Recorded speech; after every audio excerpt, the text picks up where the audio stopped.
It's Monday morning. We've got 3 wagons here tipping oilseed rape off. Can't really see, can you? There's 2 there waiting to go and 1's coming out the shed now. That's Goff haulage going. We've got these 2 in at the moment. Last night the boiler went off, and this is why. That auger has cracked in half, which is going to be a right pain. Because to take it out is a big job. So what we're going to have to do is soak everything in here with water and then weld it in situ, I think. Got it lined up a bit now. Got some water. Get everything wet now and see if we can weld it. That's Greaves' new logo and his new daft wagon. Because we've got fertiliser tipped in the other bay, it's not tipped, stacked in the other bay, we're tipping the oilseed rape wagons here in the dryer intake and then taking it around with the bucket and shoving it up, bucket full at a time, just to try and get the shed as full as we can. While I wander around the yard trying to find a 65mm tube to slide in that auger that snapped, because I spoke to Chris and he said it won't last unless you brace it inside. Anyway, he's going to come over with a piece, but if we can find a bit, it'll save a bit of time. New pusher on the new Merlot. Rate hopefully as high as we can. And it's about 3,000 tonne in here now.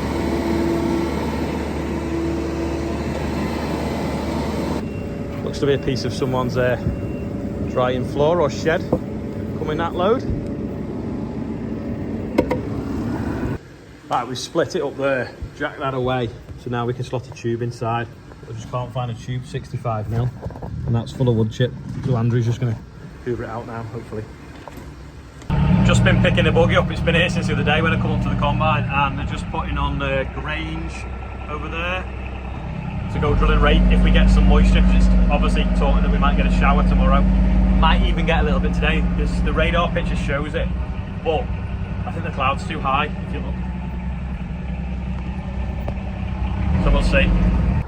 I'm just checking these beans out. I'm going to take a sample back. I'm going to try and thrash them into the umbrella, the Keris umbrella. And then see how dry they are. It's actually started raining at the yard though.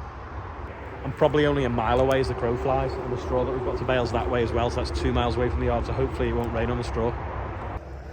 Beans are tiny and shriveled up, so they're not going to yield particularly well. And it doesn't really matter what the moisture is, because it's now actually spitting with rain in this field as well. But I'll take a sample back in this umbrella and put them through the moisture meter.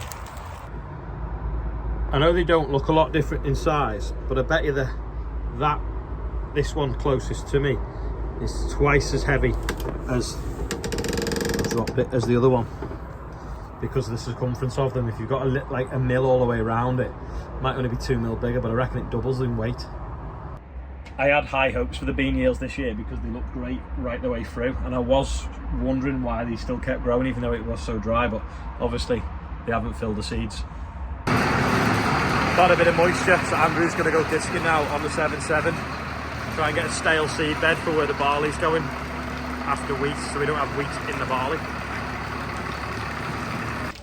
Looking around the yard for some 65mm tube, but what I have found is a spare wheel for a John Deere 750A drill and a load of closers for a John Deere 750A drill, plus, depth wheels. But here is a load of closers for a John Deere 750A 6-metre drill. I've also got a set of spoked depth wheels as well, somewhere in a box, that were cracking, so they replaced them all, but they're actually pretty decent, some of them. So if anyone wants a set, you only got to put a spacer in them to strengthen them. So if anyone's got a 750A drill and wants some bits, let me know, because I've got loads. So it turns out 65mm tube is hard to find. Chris and Dan had an old shaft.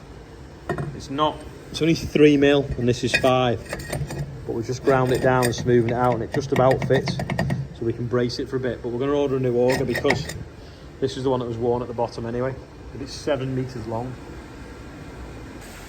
Sam's flat out with the Bateman, the baby Bateman.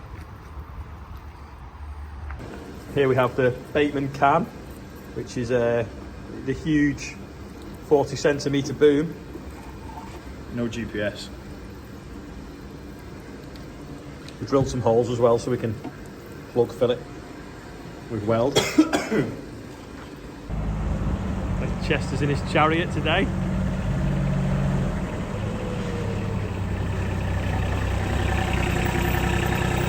Yeah, another. No, we've got our hands out. Another 5-inch. Go on, it's going. That's it. It's as far as we'll go that. And it needs to go another 1/2 inch. That's welded now. She's going to plate it in a minute. I'm going to go spraying. Back out on the bateman. Just glyphosating this field so we can drill it with oilseed rape. So we're basically killing the weeds off so that when we put the oilseed rape in, hopefully nothing will grow but oilseed rape. We might get a few weed volunteers, but we can sort them out within the crop anyway. Someone had commented on a back video from the other day saying about how glyphosate was dangerous, and we were spraying it on food, and I was just thinking, well, you obviously not watched the video and understood exactly what we were doing. Glyphosate is not dangerous. You can drink it if you wanted to, and it's no more harmful than salt. And if it was invented today, you'd win a Nobel Peace Prize because you can protect soil with it, save lots of fuel and capture lots of carbon and put it into the ground by growing cover crops. So yeah, it was just ahead of its time. A bit like that song, Running Up That Hill. This field obviously was the one that had winter wheat on. It was thin in places, it patched up with some spring wheat. This is a wet patch, but if you look at the cracks in the ground. Massive cracks because it's obviously shrunk, so there's no need to do any cultivation on this field other than just mix some of the straw and the residue and a little bit of the weed in with the disc about 1 inch deep. Like I say the other day, it just makes the soil a little bit darker, so it keeps the heat in it, stops the shading, so it just gets going a bit quicker. So, so here you see you can't even see the soil, which is good, but if you're trying to get oilseed rape away, you want it away fast for the pigeons and the slugs. See that there? It's raining over there in the yard. It's not raining here.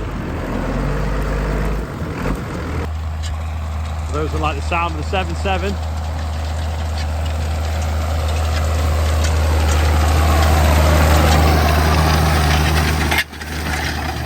See you now, just like I say, lightly disking. Just getting a little bit of black soil.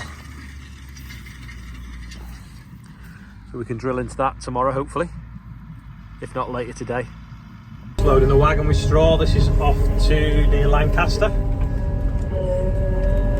Little guy and 2 little boys have just been watching me load and been waving. There they are. And then also, today, Oscar's walked back past who had to go yesterday driving a Merlot. Said his Thunder was stolen by the guy standing in front of the combine in yesterday's video, which made me laugh. And his mum works for Kirby Tyres, where we sometimes get tyres from, so small world. Last time we had Jack's wagon on this field, we had to tow him off it. But like a dry summer doesn't half make a difference. There we go, expertly loaded, look at that. 69 bales on the way to Lancaster. But the bales aren't big enough apparently. Victoria thought she was buying big Hestons, which is what you'd be 4 foot by 4 foot, but they're 4 foot by 3 foot. A 120 by 70 by 2.4, which is like usually the standard size for ages, but now people prefer a 120 by 90 bale.